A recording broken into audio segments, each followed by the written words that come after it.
Picture yourself standing alone before the Forbidden City at dawn. Hours later, you are gasping for air atop the Great Wall. Mess up one detail, and you will miss both entirely. Beijing hits you with centuries of imperial power and non-stop modern energy. The city stacks massive palaces, quiet gardens, and gleaming towers side by side. You get an intense introduction to Chinese civilization right here. Plan your trip for autumn. From September through early November, the skies clear completely. The heavy humidity drops away. Golden ginkgo trees line the busy avenues. Red maple leaves blanket the hills surrounding the Great Wall. Temperatures hover in a comfortable range. The air quality reaches its absolute best all year. Spring works as a backup option if you cannot make autumn work.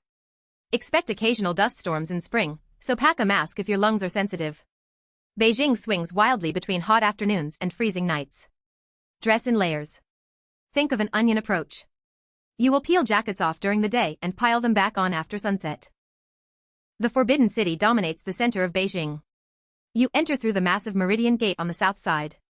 You exit through the North Gate hours later. Walk straight through the central axis. You pass through the 3 great halls first. Give yourself 4 to 5 hours minimum inside the palace walls. The 60 yuan Forbidden City ticket grants access to this massive complex. You can easily hit 20,000 steps wandering the stone courtyards. Booking ahead is mandatory. There are 0 walk-up tickets sold at the gate. You must reserve your spot through the Palace Museum WeChat mini program. Tickets drop at the exact 2000 hours nightly ticket release time. Afternoon slots are much easier to grab than morning ones. Set your alarm and keep refreshing that app. Walk straight out the north exit and cross the street. You will hit Gingshan Park. This costs exactly 2 yuan to enter. Climb the stone steps for about 10 minutes. You reach the Wanchun Pavilion at the top. This spot delivers the single best overhead view of the Forbidden City. You see endless golden roofs stretching out below you. Time your climb for late afternoon to catch the sunset light. You cannot visit Beijing without seeing the Great Wall. Skip the crowded Badaling section entirely. Badaling packs in massive crowds, especially on weekends. Muxianyu is the clear winner for international visitors. You deal with far fewer bodies on the wall. The mountain scenery looks lush and photogenic. You ride a cable car straight up to the top. The fun part is getting back down. You ride a metal toboggan slide all the way to the bottom. The drive takes 1.5 to 2 hours each way from downtown Beijing. A combo ticket covering entry and transport starts around 120 yuan. Book a private transfer or a small group tour through a site like trip.com. This removes all the navigation stress. The driver handles the tricky mountain roads for you. The Temple of Heaven sits south of the city center. Ming and Qing emperors came here to pray for good harvests. The iconic circular hall of prayer for good harvests stands tall above the surrounding trees. Get there right at sunrise. The surrounding park bursts with morning activity. You will see groups of older locals practicing slow Tai Chi movements. Women sing opera tunes near the covered walkways. Men crowd around stone tables playing intense games of chess. It feels like stepping right into daily Beijing life. Combo tickets cost a mere 34 yuan during peak season. Walk over to the circular echo wall. Your voice carries across the massive curved stone in surprising ways.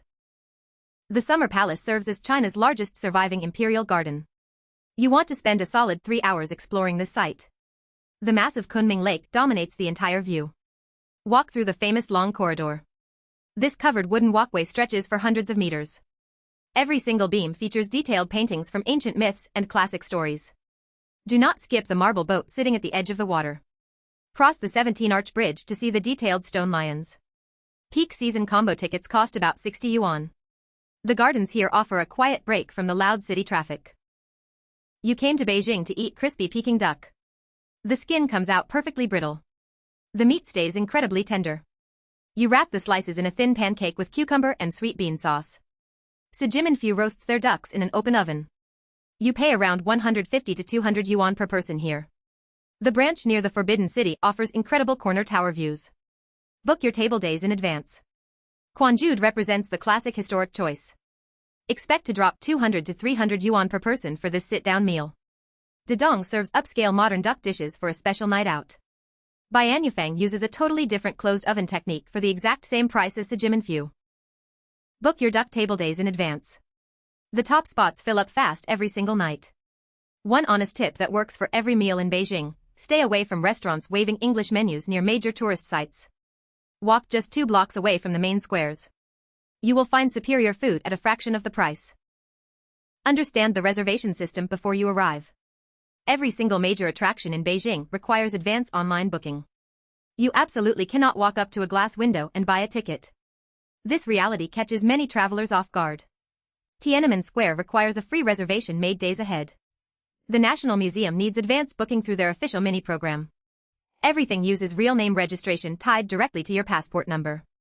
Never buy tickets from random scalpers hanging around the entrance gates.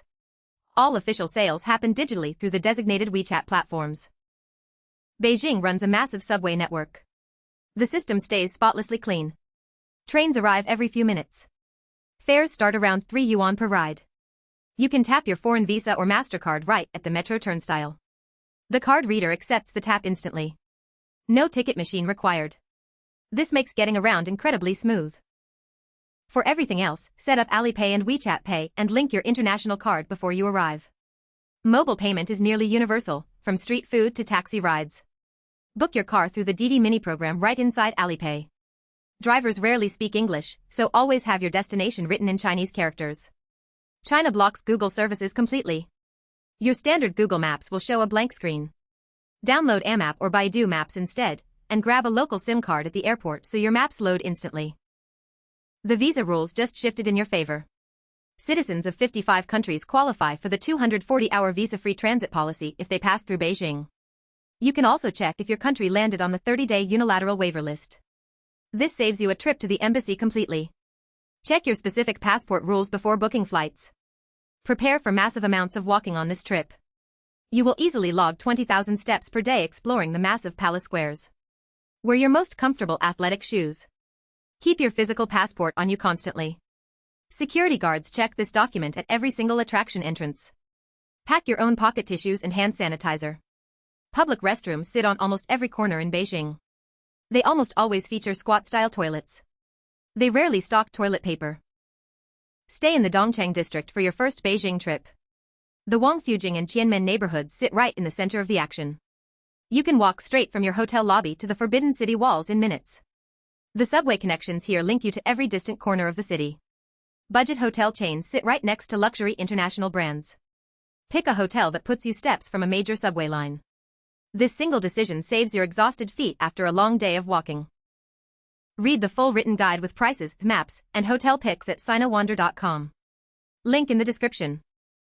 Sinowander covers everything you need for China: visas and payments, getting around, the food, and full itineraries across the country, not just one city. If this guide helped you plan, subscribe and like to help us keep making them. See you on the next one.